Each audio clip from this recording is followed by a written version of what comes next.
Hello, આજે આપણે શીખીશું લેસન નંબર 4.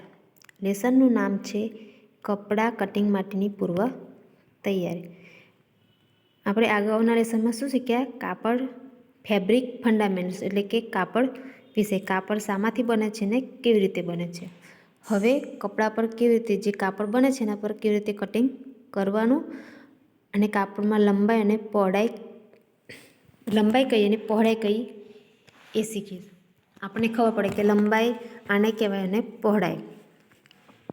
તો પહેલાં છે ફેબ્રિક ગ્રેન.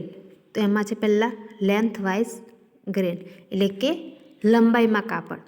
તો આપણને કેવી રીતે ખબર પડે કે આ કાપડ લંબાઈમાં છે અને પહોળાઈમાં છે? તો કાપડમાં આવેલા મજબૂત અને સ્થિર યાર્ન જે સેલ્વેજના સમાંતર હોય છે એટલે કે વાર્પ એટલે કે તાનું, એને શું કહેવાય? Length wise grain.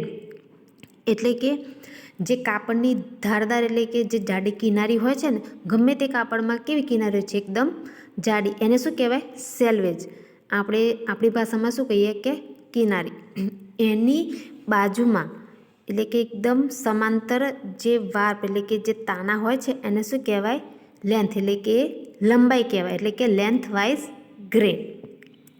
પછી છે ક્રોસ અથવા વિથ વાઇઝ ગ્રેન એટલે કે પહોળાઈ. તો કાપડમાં આવેલા વેપ્ડ યાર્ન વાના જે સેલ્વેજથી સેલ્વેજ સુધી ટર્ન કહે છે તેને ક્રોસ અથવા વિથ વાઇઝ ગ્રેન કહે છે. એટલે કે કાપડની જે કિનારી છે એ કિનારીથી બીજી કિનારી સુધીમાં જે વાના એટલે કે જે એનું જે તાર હોય છે એને શું કહેવાય? પહોળાઈ. એટલે કે આડામાં જો એને શું કહેવાય? પહોળાઈ. એટલે કે કાપડની જે કિનારી હોય છે એ કિનારી સુધીમાં જે વનેલું કાપડ હોય એને કહેવાય છે પહોળાઈ. એને શું કહેવાય? ક્રોસ બી કહેવાય અથવા વિથ એટલે કે પહોળાઈ. પછી આવે છે ઓફ ગ્રેન. કાપડમાં આવેલા લેન્થ વાઇઝ ગ્રેન અને ક્રોસ અથવા કે વિથ વાઇઝ ગ્રેનના કાટખૂણેથી 45 ખૂણે નીકળતી ગ્રેન લાઇન જે ત્રાસી નીકળતી તેને પાયસ અથવા ઓફ ગ્રેન કહે છે. એટલે એમાં કે લંબાઈ અને પહોળાઈ એને જે કાપડ હોય છે એને 45 ખૂણે આપણે વાળીએ ને એની અંદરથી જે કાપડ નીકળે છે એને શું કહેવાય? બાયસ અથવા ઓફ એટલે કે ત્રાસું કાપડ. એવું તમને પ્રેક્ટિકલમાં સમજાવીશ કે કેવી રીતે એને લંબાઈ અને પહોળાઈમાં કેવી રીતે વાળીએ તો ત્રાસમાં જે પટ્ટી નીકળે એને શું કહેવાય? બાયસ. જે બાયસમાં કાપડ નીકળતું હોય એને ઓફ ગ્રેન પણ કહેવામાં આવે છે. તો હું તમને પ્રેક્ટિકલમાં સમજાવીશ. હવે છે સેલ્વેજ એટલે કે કિનારી. કાપડમાં આવેલા આજુબાજુની જાડી કિનારી જે લંબાઈની હોય છે અને તે વેપ્ડ યાર્ન કીપડ ફિલિંગથી બનેલી હોય છે તેને સેલ્વેજ કહે છે. એટલે કે મેં તમને પહેલાં બી કીધું કે કાપડની જે જાડી કિનારી હોય એને શું કહેવાય? સેલ્વેજ. એમાંથી રેસા ના નીકળતા એકદમ ધારદાર હોય છે. એ લંબાઈમાં જ હોય છે. કેવી રીતના? લંબાઈમાં. કાપડમાં સેલ્વેજ 1/4, 1.5 અને 1 ઇંચ સુધીની પહોળાઈની હોય છે. જે કિનારી હોય છે એ 1 ઇંચ સુધીની બી હોઈ શકે અથવા 1.5 એટલે અડધા ઇંચની બી હોઈ શકે છે. હવે છે કાપડની ઊંધી અને સીધી બાજુ ઓળખવાની પદ્ધતિ. તો આપણને કેવી રીતે ખબર પડે કે આ કાપડ છતું છે અથવા ઊંધું છે? બરાબર. તો એમાં અમુક એને શું કહેવાય? ડિઝાઇન પરથી પ્રિન્ટ હોય એના પરથી આપણને ખબર પડી શકે કે કાપડ છતું છે અથવા ઊંધું. તો પહેલાં છે પ્રિન્ટ. કાપડની કિનારી. ખરબચડી સપાટી ધરાવતા કાપડની ઊંચી અને સીધા બાજુને સરળતાથી જાણી શકાય છે. ખરબચડી સપાટીથી નીચી ગુણવત્તાવાળા કાપડને ઊંધી અને સીધી બાજુ સરળતાથી જાણી શકાય છે. એટલે કાપડની જે સપાટી હોય, ખરબચડી હોય અથવા લીસી હોય એના પરથી આપણને ખબર છે કે આ છતી બાજુ છે અથવા ઊંધી બાજુ. પરંતુ સારી ગુણવત્તાવાળા કાપડની સીધી બાજુએ પ્રિન્ટ કરેલી ડિઝાઇન સ્વચ્છ દેખાય છે. એક સારું કાપડ હોય તો એની સીધી બાજુએ કેવી પ્રિન્ટ કરેલી હોય ડિઝાઇન એને કેવી ચોખ્ખી દેખાતી અને બીજી બાજુ કેવી હોય? રફ. અને ઊંધી સાઈડ ડિઝાઇનના ઓછા શેડ દેખાતા હોય છે. એટલે આટલે પ્રિન્ટ પરથી આપણને ખબર પડે કે આ કાપડ છતું છે અથવા ઊંધું છે. પછી છે ડિઝાઇન. કાપડની સેલ્વેજની કિનારી પરથી એટલે કાપડની જે કિનારીની ધાર હોય છે એના પરથી આપણે પણ જાણી શકીએ છીએ કે આ સીધી છે કે ઊંધું કાપડ.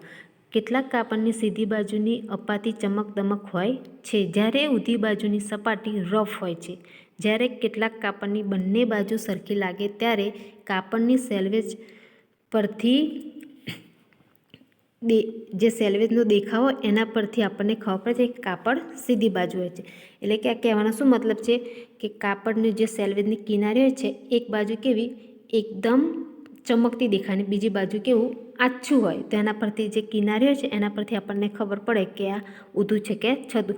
ભલે કાપડની પ્રિન્ટનું અંદર કે અથવા સીધી બાજુ અને ઊંધી બાજુ બંને બાજુ કાપડ સરખું દેખાતું, પણ આપણને કિનારી પરથી ખબર પડે કે આ બાજુ સીધી છે અથવા ઊંધી. હવે છે આ કાપડ કોટન, સિલ્ક અને વૂલનું બનેલું હોય છે. આ કાપડની બાજુ સુંદર હોય છે અને ઉપસેલી લાઈન જેવું દેખાય છે. આ લાઈનને પાઇલ પણ કહે છે જ્યારે ઊંધી બાજુ પ્લેન હોય છે.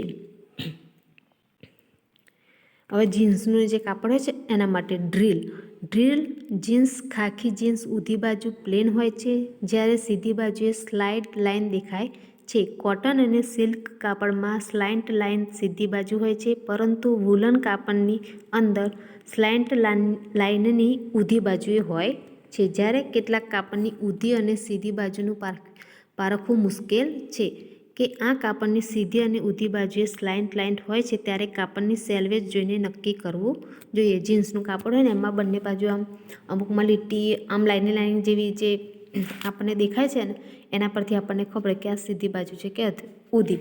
અમુક કાપડમાં ખબર પણ નથી પડતી કે ઊંધી કે છતું, તેના પરથી ધારી એટલે કે સેલ્વેજ એટલે કે કિનારી પરથી આપણે નક્કી કરી શકીએ કે આ ઊંધી છે કે છતી બાજુ. હવે છે ફેબ્રિક કટિંગ એટલે કે કાપડનું કટિંગ.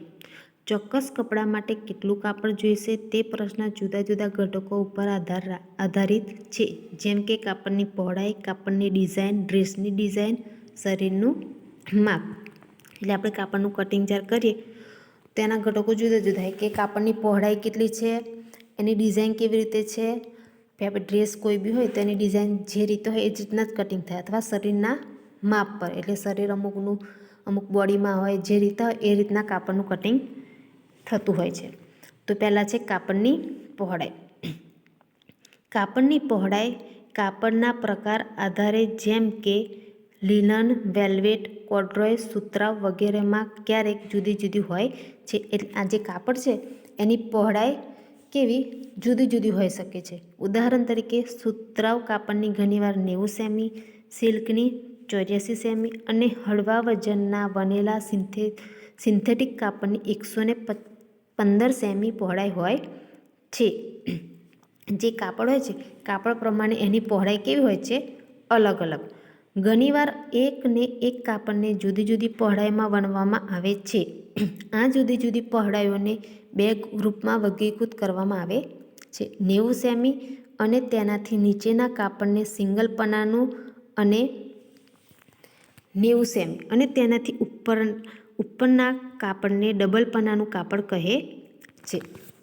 એટલે કે આપણે કાપડ જ્યારે બી લેવા જઈએ તો આપણે કહે છે કે પનામાં જેમ પનું મોટું એમ કાપડની પહોળાઈ કેવી હોય છે વધારે. તો એના પરથી પના પરથી આપણને ખબર પડે છે કે કાપડની પહોળાઈ કેટલી છે. અને 90 કરતાં વધારે હોય 90 સેમી કરતાં તો એ કેવું બને છે ડબલ પનાનું કાપડ. જ્યારે સિલાઈ માટે જરૂરી કાપડનો અંદાજ લગાવો ત્યારે કાપડની પહોળાઈ ચેક કરવી અગત્યની છે. એટલે કે આપણે જ્યારે બી આપણે કેવું ઘેરવાળું ચણિયોને એવું બધું સીવવું હોય તો આપણે પનામાં કાપડ જોઈએ. તો પહેલાં કાપડ સિલાઈ માટે જ્યારે કાપડ લેવાનું હોય તો કાપડનો પહેલાં અંદાજ કરવો પડે કે આપણે કેટલા પનાનું કાપડ લેશે તો આપણે કાપડ કટિંગ થઈ શકશે. અને પરિણામે બંને કિસ્સામાં લેઆઉટ જુદો જુદો હશે. એટલે કે ડબલ પના માટે ઓછું કાપડ જરૂરી છે. જો સિંગલ પનાનું કાપડ હોય તો કાપડ વધારે જોઈએ અને ડબલ પનાનું કાપડ હોય તો કાપડ ઓછું જોઈએ અને કાપડ પણ ઓછું વપરાય કેમ કે એમાં પહોળાઈ વધારે હોય છે. હવે છે કાપડની ડિઝાઇન. જુદા જુદા માપની ચેક્સ, પટ્ટી વગેરે. અને 1/8માં કાપડની ઘણી બધી વેરાયટી છે. અમુક કિસ્સામાં એકતરફી લેઆઉટને કારણે સાદા કાપડ કરતાં કાપડનો વપરાશ વધુ હોય છે. એટલે કે કાપડની ડિઝાઇન અમુક ચેક્સમાં ને એમાં હોય છે તો આપણને એક જ બાજુ કટિંગ જો ચેક્સમાં હોય તો આપણે બધી બાજુ કટિંગ ના કરી શકીએ. પછી એની પટ્ટી લાઇનિંગમાં, ઊભામાં, આડામાં એ બધું જોઈને જ કાપડ આપણે કટિંગ કરી શકીએ છીએ. હવે છે ડ્રેસની ડિઝાઇન. કાપડની લંબાઈ પણ ડિઝાઇનના ઘટકો પર આધાર રાખે છે. અમ્બ્રેલા કટ સ્કર્ટમાં સાદા પહોળા સ્કર્ટ કરતાં વધુ કાપડની જરૂર પડે છે. એટલે કે અમ્બ્રેલા સ્કર્ટ સીવવો હોય તો સાદા સ્કર્ટ કરતાં કેવું કાપડ વધારે જોઈએ, કારણ કે એમાં આપણે એને અમ્બ્રેલા કટ કરવાનું એટલે એને વાડીને બાયસમાં આપણે આખું વાડીને પછી કટિંગ કરવાનું એટલે એમાં કાપડ કેવું વધારે જોઈએ. આ ડ્રેસને પટ્ટીઓ પાડીને શણગારવા માટે સાદા ડ્રેસ કરતાં પણ 2 થી 3 ગણું કાપડ જોઈએ.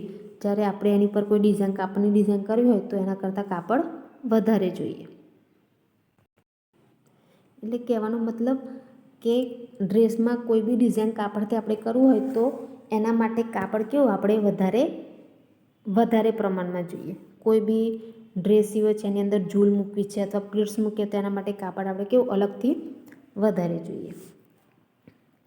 હવે જોઈશું આપણે શ્રિંકેજ એટલે કે સંકોચવું. જ્યારે આપણે કાપડને કહેવાય સંકોચાય એટલે કે ભેગું થઈ જાય. આપણે કોઈ બી કાપડ લાવ્યા હોય તેને આમ ધોઈએ ત્યારે કેવું ભેગું થઈ જાય છે ને એ. તો ડેફિનેશન ઓફ શ્રિંકેજ. કાપડ ધોયા પછી કાપડને તેના મૂળ માપ કરતાં ટૂંકું થઈ જાય છે તેને કાપડ શોષવાની પ્રક્રિયા કહે છે. એટલે કે જ્યારે આપણે કાપડ ધોઈએ તો એનું જે મૂળ માપ હોય એટલે કે આપણે લાવ્યા હોય ત્યારે કેટલું મોટું હોય પછી જ્યારે એને ધોઈએ ત્યારે એ કેવું થઈ જાય છે એકદમ શોષાઈ જાય છે. આ સામાન્ય રીતે દરેક કાપડ ધોયા પછી ઓછા વત્તા અંશે સંકોચાઈ જાય છે. તેથી દરેક કાપડમાંથી પોશાક બનાવતા પહેલાં પલાળીને સૂકવીને જ ઉપયોગમાં લેવું. એટલે કે અમુક કાપડ ધોયા પછી કેવું સંકોચાઈ જાય એટલે એને સિલાઈ કરવા આપતા પહેલાં એને આપણે ધોઈને પલાળીને સૂકવીને પ્રેસ કરીને જ પછી આપવું. હવે એની મેથડ છે તો શું છે? વિસ્તારનું સંકોચવું. વિસ્તારનું સંકોચવું એ કાપડની લંબાઈ અને પહોળાઈ ઉપર આધાર રાખે છે. જ્યારે ગરમી, ભેજ અને પાણીની અસર કાપડ ઉપર થાય છે ત્યારે કાપડના આકારમાં, તેની લંબાઈ અને પહોળાઈમાં ફેરફાર થાય છે. જ્યારે આપણે કાપડ એને પલાળીએ ત્યારે પાણીની અસર કાપડ ઉપર તો થવાની જ છે એટલે એની અંદર શું પહોળાઈ અને લંબાઈમાં બંનેમાં શું થાય એની પર ફેરફાર થાય છે. આ પ્રક્રિયા કાપડના રેસા, તેની વણાટ અને રેસા ઉપર કરવામાં આવતી રાસાયણિક પ્રક્રિયા ઉપર આધાર રાખે છે. હવે કાપડ કેવું છે, એના રેસા કેવા છે અને વણાટકામ કેવી રીતે થયેલું છે એના ઉપર આધાર રાખે છે. એ રીતે કાપડ સંકોચાય છે. એટલે કાપડને પહેલાં સિલાઈ કરતાં પહેલાં શું કરવું? આપણે પલાળીને એને ધોઈ ઇસ્ત્રી કરીને પછી સિલાઈ કામમાં આપવું. પછી છે વિકાસાત્મક સંકોચવું. વિકાસાત્મક સંકોચવું એ વારંવાર ચાલુ રહે છે તેવી પ્રક્રિયા છે, કારણ કે પોશાકને વારંવાર ધોવાથી તે કાપડ ચડી જાય છે. એટલે કે અમુક કાપડ એવું હોય છે કે જેને જેટલી વખત ધોઈએ એટલી વખત શું થાય છે? સંકોચાઈ જાય છે. પછી સુદૃઢ સંકોચવું. સુદૃઢ સંકોચવું એ ખરેખર સંકોચવાની પ્રક્રિયા નથી પરંતુ ખેંચવાની પ્રક્રિયા છે. જ્યારે કાપડનું ઉત્પાદન થતું હોય ત્યારે એટલે કે કાપડ વણાતું હોય ત્યારે અને ડાયમેન્શનલ અને ફિનિશિંગ દરમિયાન તેના આકાર કરતાં વજનમાં વધારો થાય છે. આમ આ વજન અને આકારને સમાન કરવા માટે તેના ઉપર રાસાયણિક પ્રક્રિયા કરી તેને પોતાના મૂળ આકાર અને વજનમાં લાવવા માટે સંકોચવામાં આવે છે. એટલે કે આપણે સ્ટ્રેચેબલ જે કાપડ કહીએ છીએ ને એ રીતે જે સ્ટ્રેચેબલ હોય છે એ કેવું હોય છે? આમ ધોવાથી નથી પણ આપણે જ્યારે પહેરે છે ને ત્યારે શું થાય છે? ખેંચાય છે. એટલે જ્યારે એને ફિનિશિંગને બધું કરવામાં આવે છે ત્યારે પહેલેથી જ રાસાયણિક પ્રક્રિયા કરીને એને સંકોચવાય એટલે જ્યારે આપણે પહેરીએ ત્યારે એકદમ લૂઝ થાય એમ ઢીલું થાય એમ પછી આપણે પહેરીએ ત્યારે એ કેવું સંકોચાઈ જાય છે. એટલે એ જે સ્ટ્રેચેબલ મટીરિયલ હોય છે ને એ. પછી નમદો બેઠું સંકોચવું. બેઠું સંકોચવું એ ઊન અને તેના રેસાઓને ગરમ પાણીની વરાળમાં ધોવા માટે વપરાતા રાસાયણ કાપડના રેસા ઉપર રાસાયણિક પ્રક્રિયા કરી રેસાની સાઇડ ઓછી વધતી કરે છે. આમ સંકોચો મુખ્યત્વે ઊન અને પ્રાણીઓના વાળમાંથી બનાવવામાં આવતા કાપડ ઉપર વધારે અસર કરે છે. એટલે કે ઊનનું જે કાપડ આપણે સ્વેટરને બધા જે પહેરીએ છીએ પ્રાણીઓના વાળમાંથી જે બને છે એ આમાં જે અસર કરે છે શેના ઊનના બનેલા હોય જે કાપડો એની ઉપર વધારે અસર કરે છે. પછી છે effect of shrinkage on different fabric, એટલે અલગ જે કાપડ હોય છે અલગ અલગ કાપડ પર અલગ અલગ જે સંકોચાય છે એની પદ્ધતિ કેવી હોય છે અલગ અલગ, એટલે કે કેટલા ઇંચ ઊંચું ચડ્યું બરાબર. એ કાપડ ધોયા પછી કાપડને તેના મૂળ માપ કરતાં તેનું ટૂંકું થઈ જાય તેને કાપડને શોષવાની પ્રક્રિયા કહે છે. સામાન્ય રીતે દરેક કાપડ ધોયા પછી ઓછા વત્તા અંશે સંકોચાઈ જાય છે. તેથી દરેક કાપડમાંથી પોશાક બનાવતા પહેલાં પલાળીને સૂકવીને કાપડમાંથી પોશાક બનાવવામાં ઉપયોગ કરવો. પહેલાં છે કોટન વ્હાઇટ ફેબ્રિક. આ કાપડને પાણીમાં 12 થી 24 કલાક સુધી પલાળી રાખવામાં આવે છે. ત્યારબાદ આ કાપડને ક્યારેક સૂર્યપ્રકાશ અને કાટ ખાઈ ગયેલા વાયર ઉપર સૂકવવું જોઈએ નહીં. આ કાપડને સૂકવવા માટે સાફ કરેલી દિવાલ પર સૂકવવું જોઈએ. ત્યારબાદ કાપડને પલાળ્યા પહેલાંના માપ કરતાં સુકાઈ ગયેલા કાપડને 1 થી 2 ઇંચનો ફરક પડે છે. કોટનનું અમુક કાપડ એવું જ હોય છે કે જ્યારે આપણે એને પાણીમાં પલાળીએ તો એ કેવું 1-2 ઇંચનો ફરક પડે છે, અમુકમાં કદાચ વધારે પણ પડતું હોય છે. તો આ કોટન કાપડ. પછી છે પ્રિન્ટેડ ફેબ્રિક, કલર ઓર અથવા પ્રિન્ટેડ ફેબ્રિક. એ કાપડ પર લગાવવામાં આવતા કલર જેવા કે ફિરોજીત, આસમાની, લીલો કાપડની લંબાઈમાં વધારો કરતા હોય છે. પરંતુ જ્યારે આ કાપડને ધોઈને સૂકવવામાં આવે ત્યારે તેમાં કાપડમાં 1 થી 2 ઇંચનો ફરક પડે છે. અમુક કલરવાળું હોય અથવા પ્રિન્ટ આપણે કલર હોય તો આપણે કેવું કલર જાય છે ને એમાં કેવું સંકોચાય છે કાપડ. આપણે જ્યારે ધોઈએ છીએ જેમ જેમ કલર છૂટે એમ એમ કાપડ વધારે સંકોચાય છે. તેવામાં કાપડમાં 1 થી 2 ઇંચનો ફરક પડે છે. આવું જ પ્રિન્ટિંગ મટીરિયલમાં સાથે પણ થાય છે. એટલે પ્રિન્ટવાળું મટીરિયલ એમાં પણ થઈ શકે છે. પછી છે લિનન. કાપડના રેસાઓ મજબૂત હોય છે અને તે પાણી શોષવાની વધારે ક્ષમતા ધરાવે છે. તેથી તેઓ વધારે પ્રમાણમાં સંકોચાઈ જાય છે. લિનનનું કાપડ હોય એના રેસા કેવા મજબૂત હોય એટલે પાણી શોષવાની ક્ષમતા કેવી હોય છે વધારે, એટલે વધારે સંકોચાય છે. પછી છે ખાખી ફેબ્રિક. આ પ્રકારના કાપડનો ઉપયોગ યુનિફોર્મ બનાવવા માટે થાય છે. આ પ્રકારના કાપડ જાડા અને કઠણ હોય છે. આમ આ કાપડમાંથી પોશાક બનાવતા પહેલાં પાણીની અંદર 12 કલાક સુધી ડિટર્જન્ટ પાવડર સાથે પલાળી રાખવા જોઈએ. આ કાપડને સૂક્યા પછી આ કાપડની અંદર અડધા ઇંચથી લઈ 11 ઇંચ સુધી ચડી જાય છે. એટલે જે ખાખીનું કાપડ હોય છે એમાં શું કાપડ વધારે શોષાય, એટલે કે કાપડ વધારે જલ્દી આમ પાણી શોષાય એટલે કાપડ કેવું ભેગું થાય છે, એટલે કેટલું 11 ઇંચ સુધી ચડી જાય છે. હવે છે સિલ્ક. પ્યોર કુદરતી સિલ્ક કદી ચડતું નથી પરંતુ પ્યોર કુદરતી સિલ્ક કદી ચડતું નથી પરંતુ આર્ટિફિશિયલ ચડે છે. આ આર્ટિફિશિયલ સિલ્કને હાઇડ્રોજન પેરોક્સાઇડ અને સાબુના દ્રાવણમાં પલાળવામાં આવે છે. ત્યારબાદ સૂકવીને તેનું માપ લેવામાં આવે તો આ કાપડમાં 2 ઇંચથી 1 ઇંચ સુધી ચડે છે. એટલે જે કુદરતી એટલે કે પ્યોર સિલ્ક હોય ને એ કાપડ કોઈ દિવસ ના ચડે, પણ એની અંદર જે ક્રિયાઓ કરવામાં રાસાયણિક ક્રિયાઓ કરવામાં આવે છે જે ભલે સિલ્ક તો કહેવાય પણ એ પ્યોર નથી હોતું, એમાં એ કાપડ થોડું ચડી જાય. કેટલું 2 થી 1 ઇંચ. પછી છે વુલન. વુલન કાપડ ઠંડા પાણીમાં ચડતું નથી પરંતુ એને વરાળ દ્વારા ભીંજવવામાં આવે તો 1 થી 2 ઇંચ જેટલું ચડી જાય છે. એટલે કે ઊનનું જે કાપડ હોય છે ઠંડા પાણીમાં તો ના ચડે પણ એને જ્યારે ગરમ કરવામાં આવે તે થોડું ચડી જાય છે.